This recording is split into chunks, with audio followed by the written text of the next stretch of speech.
Hello dear students, welcome to my channel Arun bio classes. आज हम मानव के आहार नाल के बारे में अध्ययन करेंगे। मानव के आहार नाल के अंदर अपन ने इससे पहले वाली क्लास में कुछ दो भागों का मुख और मुख गुहिका का अध्ययन कर चुके थे। मुख और मुख गुहिका के अंदर कुछ और विभाग थे, जैसे दांत है मुख गुहिका में, जीभ है, तालु है। दांत की संरचना, दांत की आंतरिक संरचना, दांतों के प्रकार, ये सब हम पढ़ चुके थे। उससे आगे तीसरा भाग है आज ग्रसनी, उसके बाद ग्रसिका, फिर अमाशय और छोटी आंत और बड़ी आंत। तो अपन सबसे पहले देखते हैं ग्रसनी के बारे में। ग्रसनी यानी फेरिंग्स, ग्रसनी यानी फेरिंग्स,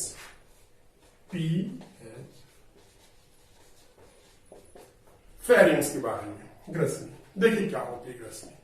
मुख गुहा के पीछे कोमल तालु होता है, पहले कठोर तालु होता है, आगे फिर कोमल तालु होता है। मुख गुहा के पीछे कोमल तालु वाला भाग ग्रसनी कहलाता है, फेरिंग्स कहलाता है, ग्रसनी कहलाता है। कोमल तालु काफी लंबा होता है और कोमल तालु का पिछला भाग जो कि ग्रसनी गुहा में लटका रहता है, अधिजीव्या, तालु विच्छद या युवेला कहलाता है, जिसको साधारण भाषा में अपन कोवा या वल्वा भी बोलते हैं, तो युवेला बोलते हैं। अधिजीव्या ग्रसनी के कारण से, अधिजीव्या या युवेला के कारण से ग्रसनी दो भागों में बढ़ जाती है। एक भाग होता है पृष्ठ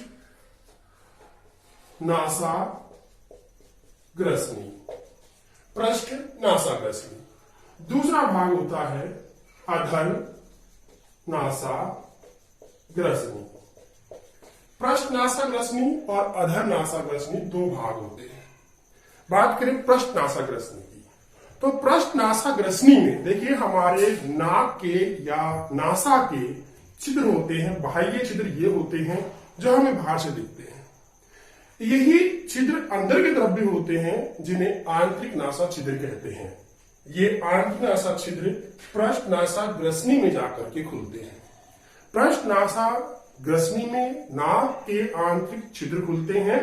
इसी स्थान पर, ग्रसनी के इसी स्थान पर, पृष्ठ नासा ग्रसनी के इसी स्थान पर दोनों कर्ण से आने वाली यूस्टेकियन नलिका भी खुलती है। देखिए कई बार हम देखते हैं कि आंखों में डाली हुई दवा, नाक में डाली हुई दवा, कान में डाली हुई दवा एक जगह पे आ जाती है, गले में या हमारे मुख गुहा में आ जाती है। उसका कारण यही होता है कि सभी की एक ही नलिका होती है। पृष्ठ नासा ग्रसनी के अंदर ही कर्ण से आने वाली यूस्टेकियन नलिका भी आकर के खुलती है। अधिजीव्या या युवेला के पश्च भाग में ग्रसनी अविभाजित रहती है। युवेला जो कोवा जिसे कहते हैं, अधिजीव्या जिसे कहते हैं, उसकी पृष्ठ भाग में ग्रसनी अविभाजित रहती है, पश्चिम भाग में अविभाजित रहती है। इसी अविभाजित भाग में, इस अविभाजित ग्रसनी में दो क्षेत्र बन जाते हैं, एक अधर क्षेत्र और एक पृष्ठ क्षेत्र। अधर क्षेत्र यानी जो कि आगे की तरफ होगा, जैसे कि हम जो इस प्रकार से करें तो अगला भाग ये वाला और पिछला ये। अधर क्षेत्र अगला जो भाग है, इस भाग में घाटी द्वार यानी ग्लोटिस पाया जाएगा। दो भागों में बट गई है ग्रसनी, आगे चल करके दो भागों में बट गई, यानी एक ही पाइप थी पहले तो मुख से मुख गुहिका, फिर ग्रसनी एक ही पाइप थी। लेकिन पश्चिम भाग में ग्रसनी का जो आखिरी एंडिंग पार्ट होता है, उस पार्ट के अंदर ग्रसनी दो भागों में बट जाती है। अधर भाग हमारा आगे की तरफ होता है, पश्चिम पीछे की तरफ होता है, पृष्ठ या पृष्ठ। तो अधर भाग के अंदर ग्लोटिस यानी कि घाटी द्वार, ग्लोटिस घाटी द्वार, और पृष्ठ भाग में, पृष्ठ क्षेत्र में जो निगल द्वार गैलेट होता है। निगल द्वार कौन सा होगा? जब हम भोजन करते हैं, जो भोजन को निगलते हैं, वो निगलने वाला द्वार हमारा पीछे की तरफ, यानी निगल यानी कि आहार नाल की नली तो पीछे और आगे की तरफ होगी हमारी श्वास नली। तो ग्रसनी के पश्चिम भाग में दो क्षेत्र बन जाते हैं। अधर क्षेत्र के अंदर ग्लोटिस यानी घाटी द्वार होता है, जो कि वायु नली बनाती है, आगे चल करके फेफड़े में चली जाती है, और पीछे वाला जो कि निगल द्वार बनाता है, गैलेट बनाता है। इस प्रकार से दो भाग बन जाते हैं।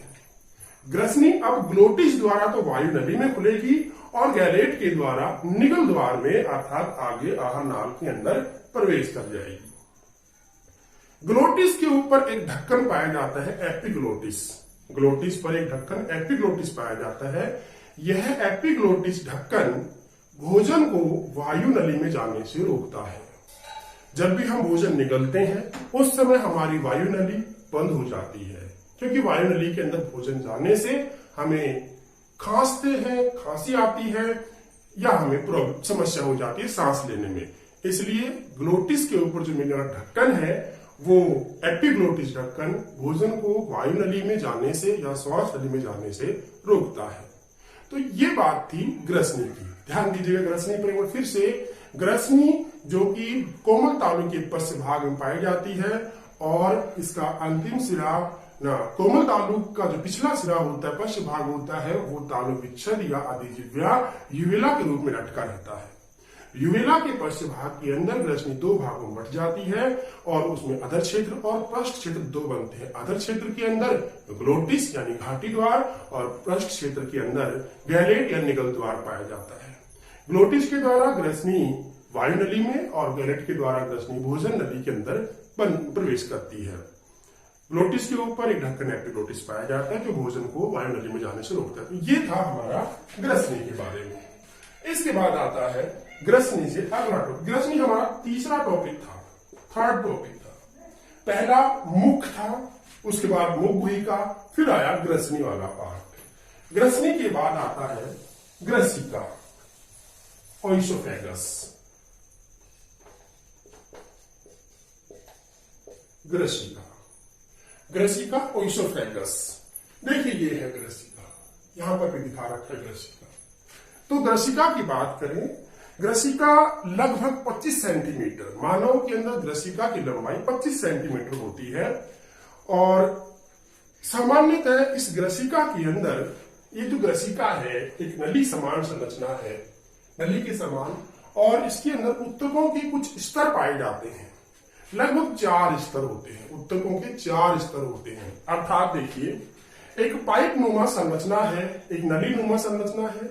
हम इस नली को ऐसे काटे, इस प्रकार से काटे, तो इस नली की इस मोटाई में, इस संरचना में कौन कौन से स्तर आ रहे हैं। जैसे पहला ये नली के अनुप्रस्थ काट हमने ऐसे काटा, आपको सामने से दिखाया, ये उसके अनुप्रस्थ काट। इस अनुप्रस्थ काट के अंदर बहुत सारे स्तर हैं इस प्रकार से, ये स्तर।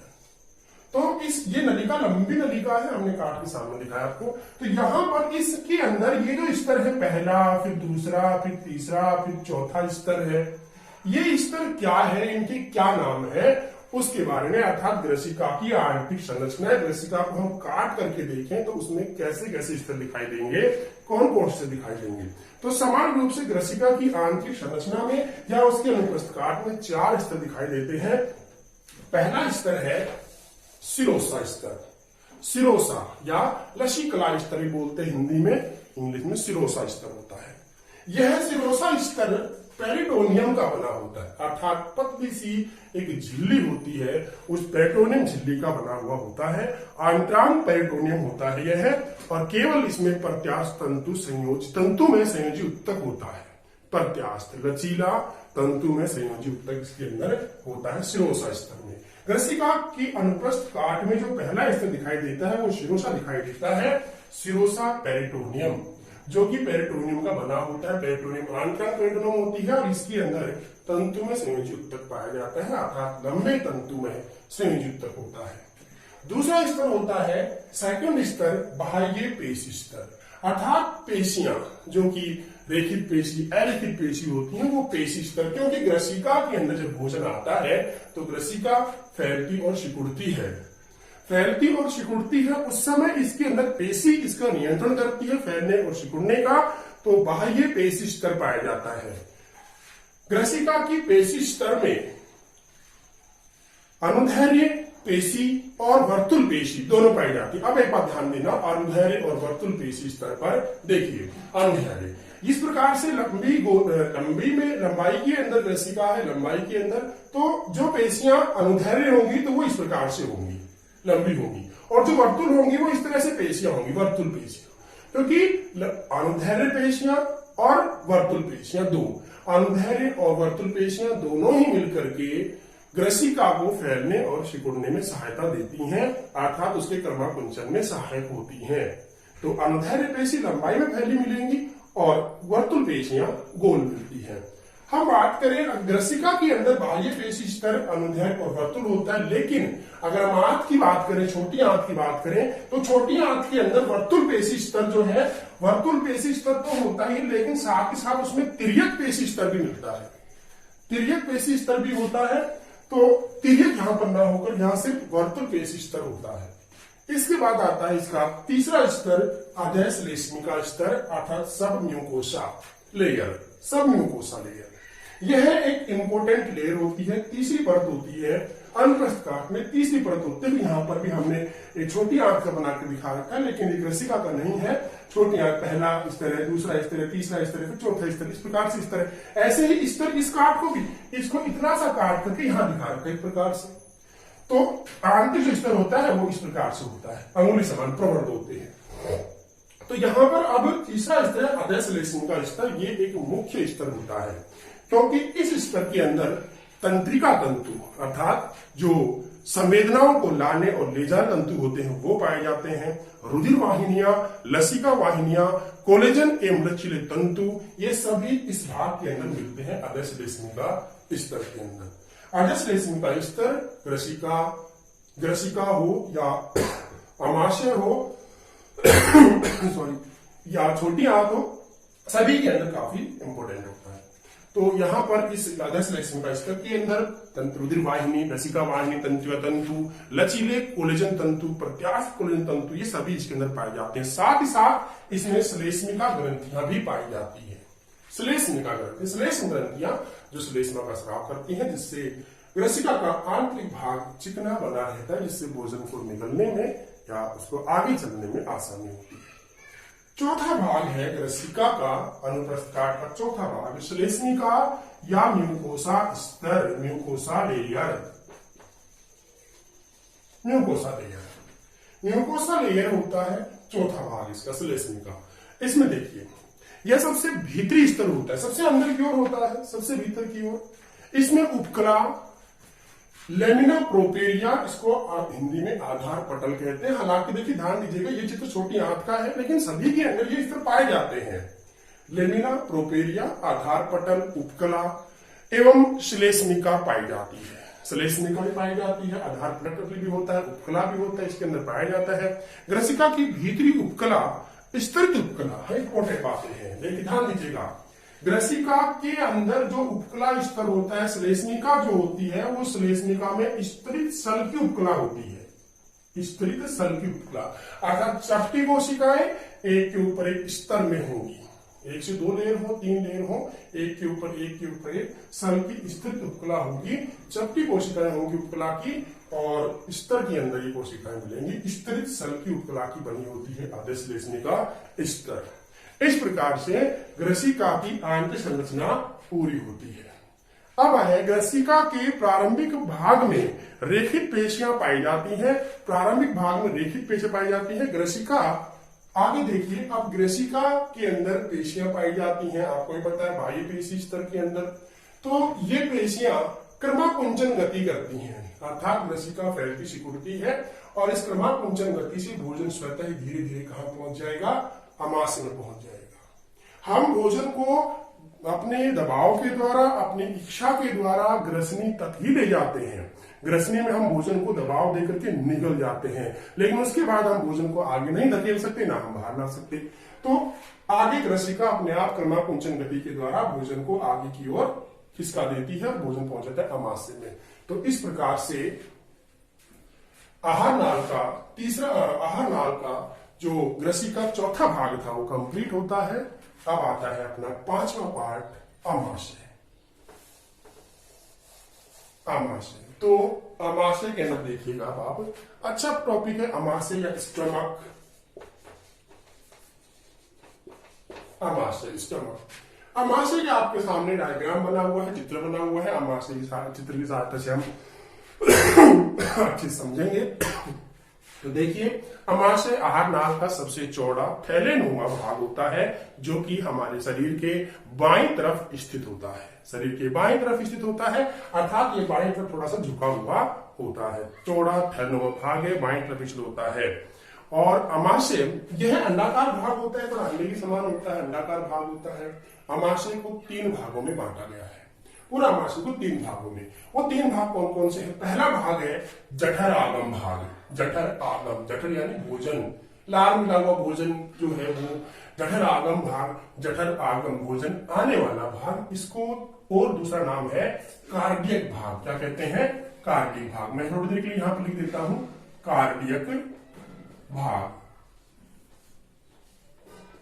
कार्डियक भाग, जठर आगम भाग, कार्डियक भाग। दूसरा भाग होता है इसका फंडस भाग। ये इसका दूसरा भाग होता है, फंडस। ये पहला भाग होता है, फंडस दूसरा भाग होता है। और तीसरा भाग होता है जठर निर्गम भाग या पाइलोरिक भाग। ये तीसरा भाग।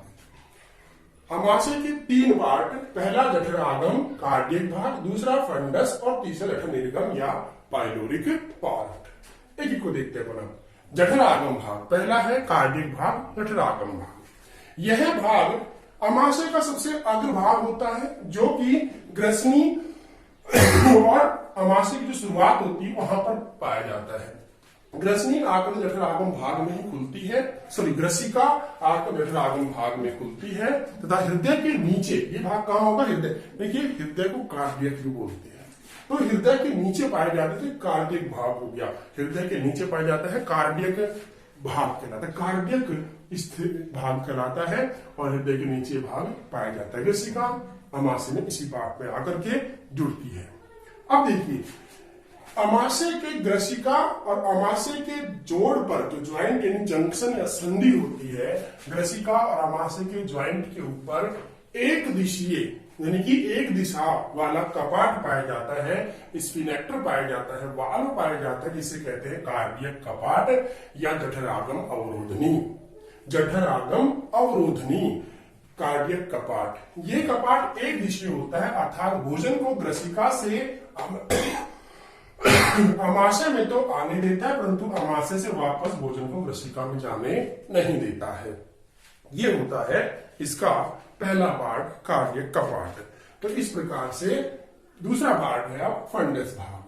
यह अमाशय का मध्य भाग होता है, पूरा मध्य भाग होता है फंडस भाग। और इसी भाग के अंदर अमाशय रस यानी अमाशय के द्वारा जो पाचक रस छोड़े जाते हैं वो इसी भाग में स्रावित होते हैं, क्योंकि इस भाग में अनेक प्रकार की ग्रंथियां पाई जाती हैं। अमाशय की जो लेयर होती है, जो परत होती है, उस परत के अंदर अनेक प्रकार की ग्रंथियां होती हैं, जैसे अमलजन कोशिकाएं होती हैं, जायमोजन कोशिकाएं होती, जठरीय ग्रंथियां होती हैं। इन ग्रंथियों के कारण से इस भाग में अनेक पाचक रस छोड़े जाते हैं, वो इसी भाग में छोड़े जाते हैं, फंडस भाग में। फंडस भाग अमाशय का लगभग 80% पार्ट होता है, 80% भाग बनाता है। तीसरा भाग है इसका जठर निर्गम भाग। नाम से दिख रहा है जठर निर्गम भाग, यानी जठर को जान निकालने वाला भाग। इंग्लिश में इसको पाइलोरिक पार्ट कहते हैं, पाइलोरिक पार्ट। इस भाग को पाइलोरिक नाल कहेंगे। और यहां पर भी देखिए, ध्यान दीजिएगा, पाइलोरिक भाग के अंदर भी पाइलोरिक कपाट पाया जाता है। क्या कार्य इसका? भोजन अमाशय से ग्रहणी में जाता है। तो ग्रहणी और अमाशय के पाइलोरस भाग या निर्गमी भाग के संधि स्थल पर, जंक्शन पर एक कपाट पाया जाता है, जिसको पाइलोरिक कपाट कहते हैं। इस पर ग्रहणी और अमाशय के संधि स्थल पर एक कपाट या वॉल पाया जाता है, जिसको पाइलोरिक कपाट कहते हैं। यह कपाट भोजन को इसी प्रकार से एक दिशा में ही जाने देता है, अर्थात भोजन अमाशय से ग्रहणी में तो जा सकता है, परंतु वापस ग्रहणी से अमाशय में नहीं आ सकता। इस प्रकार से अमाशय के ये 3 पार्ट पूरे होते हैं। इसके बाद आता है कि जिस तरह से हमने ग्रसिका की आंतरिक संरचना का अध्ययन किया था कि ग्रसिका की दीवार के अंदर कितने स्तर होते हैं, ऐसे हम अमाशय की दीवार के अंदर भी कितने स्तर है उनका अध्ययन करेंगे। तो देखिए अमाशय की जो भित्ति है, अर्थात अमाशय की जो भित्ति है, इस भित्ति के अंदर भी 4 स्तर पाए जाते हैं। वही 4 स्तर होते हैं जो 4 स्तर ग्रसिका के थे, अर्थात सिरोसा, बाह्य पेशी स्तर, अधश्लेष्मिका, श्लेष्मिका, ये सभी स्तर पाए जाते हैं इसके अंदर भी। सेम स्तर इस प्रकार के होते हैं, लेकिन कुछ अधश्लेष्मिका और श्लेष्मिका स्तर के अंदर कुछ ग्रंथियां पाई जाती हैं जो कि फंडस भाग में होती हैं, जिनका विशेष कार्य होता है, जिनके द्वारा कुछ पदार्थों का स्राव किया जाता है, जिससे भोजन को अम्लीय किया जाता है, और श्लेष्मा स्राव की जाती है, जिसके कारण से अमाशय की दीवारें खराब नहीं होती हैं, वो HCl या हाइड्रोक्लोरिक अम्ल से खराब नष्ट नहीं होती हैं।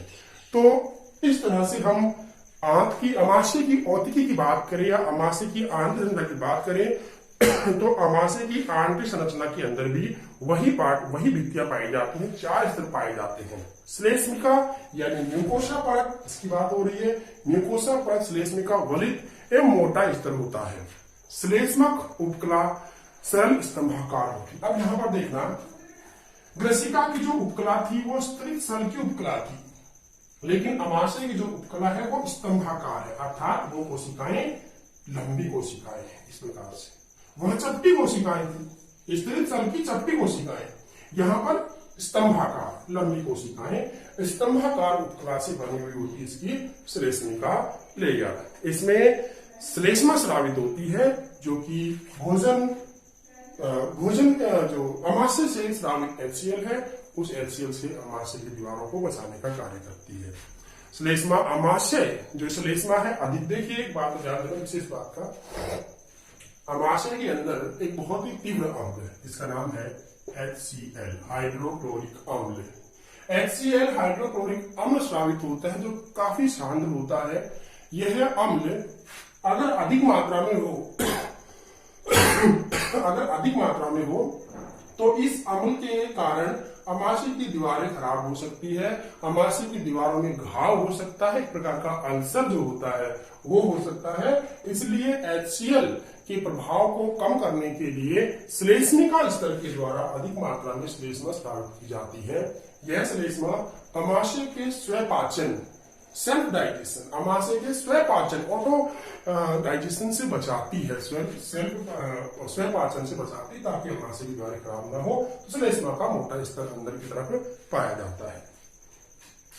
उपकला वलन के कारण से देखिए, उपकला वलन क्या है? पहले तो जो अमाशय की आंतरिक दीवार होती है श्लेष्मिका, ये श्लेष्मिका की आंतरिक दीवार इस प्रकार से वलित होती है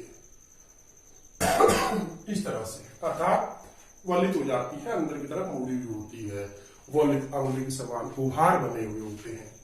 तो इस वलन के कारण से इसमें 2 प्रकार की ग्रंथियां बन जाती हैं। 2 प्रकार की ग्रंथियां नलिकाकार ग्रंथियां होती है, लंबी नलिकाकार ग्रंथियां होती हैं। वो कौन कौन सी ग्रंथियां हैं? पहली है जठरीय ग्रंथि, पहला जठरीय ग्रंथि, जठरीय ग्रंथि, और दूसरी है जठर निर्गम ग्रंथि।